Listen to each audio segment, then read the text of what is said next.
Ok, bienvenue dans cette vidéo, c'est encore Aristide, votre frère. Joyeux Noël, bonne année par anticipation 2023, que cette année vous apporte bonheur, succès et tout ce que vous désirez. Et surtout à vous qui me suivez, que mon ultime souhait pour cette année, c'est que la majorité d'entre vous puissent obtenir leur visa, parce que c'est le rêve de la plupart des jeunes étudiants africains de poursuivre les études à l'étranger afin de pouvoir venir développer et mettre ce qu'ils ont appris à l'étranger au service donc de leur patrie, de leur nation. Donc joyeux Noël à vous et bonne année. Quel sera donc l'objet des courtes petites vidéos que je ferai? Ce sera, comme on dit, des petits conseils pour le récapitulatif et le bilan de l'année 2022 et les perspectives de l'année 2023. Voilà. D'abord, félicitations à vous de vous abonner ici massivement. Félicitations à vous et merci pour la confiance que vous me faites. Et sachez que les critiques d'être parfois dur avec vous sur cette chaîne, que ce soit Facebook ou YouTube, ont été prises en compte. Je vais m'améliorer. Puisqu'il y a plusieurs parents qui m'ont dit, Aristide, ce sont des enfants. Tu es dû, c'est parce que tu veux que ça soit parfait, c'est parce que tu veux que ça soit bien. Mais ils vont être frustrés. Et vous allez observer même le ton, que ça soit même la manière avec laquelle maintenant j'agis à cette page, c'est différent. Donc, on va parfois maintenant temporiser.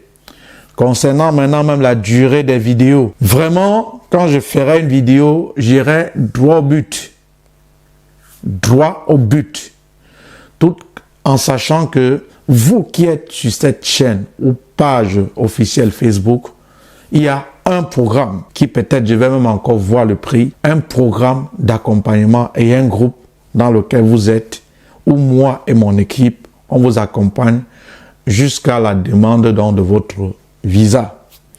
Donc, les vidéos dorénavant seront des courtes durées. Cette année, chers enfants, chers amis, n'a pas été facile. Parce que si on prend par exemple le cas de la prise en charge, ou à moins de quelques mois, on a indexé 3, 4 fois. Ce qui a mis en difficulté plusieurs étudiants. Et si on prend encore certaines écoles privées, si on prend l'occurrence des IHE, où ils avaient des soucis administratifs avec l'administration belge, avec l'Office des étrangers, et n'ont pas fait part aux étudiants à temps.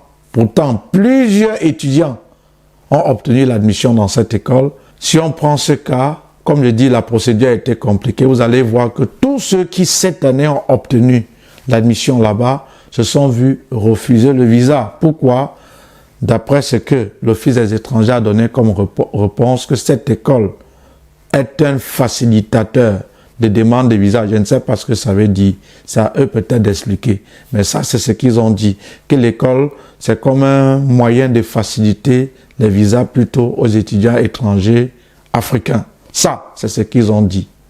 Ce qui fait que la plupart des étudiants ayant obtenu l'admission dans cette école se sont donc vus refuser le visa. Mon inquiétude, comme pour la plupart, c'était de savoir, comme il y a des milliers de personnes ayant fait des demandes dans cette école, comment le remboursement se procédera. Croyez-moi, jusqu'à présent, au moins dans mon groupe, où je détiens des milliers et milliers d'étudiants de par l'Afrique, tous ceux qui ont postulé là-bas et qui ont eu un refus de visa, ils ont fait la demande pour la restitution de leurs 2000 €.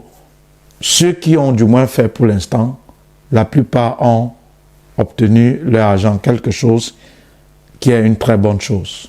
Voilà, quelque chose qui est une très bonne chose. Je ne sais pas si c'est français. Maintenant donc, je vais passer au vif du sujet. Je vais couper cette vidéo.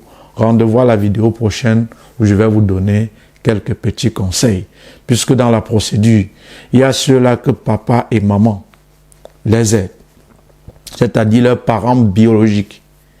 Il y a certaines personnes là aussi que c'est leur oncle, tante, neveu, nièce, connaissance qui les aident. Et ils n'ont pas le même statut que celui-là que papa et maman l'aident.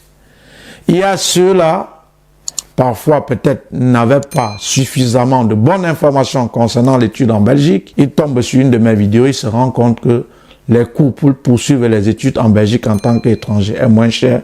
Directement, ils se lancent. Et par conséquent, c'est eux-mêmes qui sont leurs propres pères et leurs propres mères. Donc, c'est eux qui sponsorisent leur procédure. Avec ces incidents, que ce soit pour les prises en charge, cette école que, pour la plupart, ils ont postulé IHE et à la fin, avec les difficultés que cette école a eues avec l'État, malgré cette dépense que ces personnes qui sponsorisent eux-mêmes leur projet, ils ont été choqués, bouleversés, et ils se sont mis à pleurer. Alors, donc je ferai donc une vidéo pour différents cas, c'est-à-dire celui-là, ceux-là, qu'on sponsorise leurs études, les parents sponsorisent leurs projets, mais à la fin, ils n'ont pas obtenu le visa. Qu'est-ce que je vous dirais? À ceux-là qui sont aidés par les oncles, les tantes, qu'est-ce que je vous dirais? À ceux-là aussi qui sponsorisent eux-mêmes leurs procédures, qu'est-ce que je vous dirais? Je vais vous donner donc les petits conseils. Alors, rendez-vous dans la vidéo prochaine où je vais traiter cas par cas et après conclure. Je ne veux plus qu'elle soit longue. Merci et à tout de suite. Aristide, votre frère.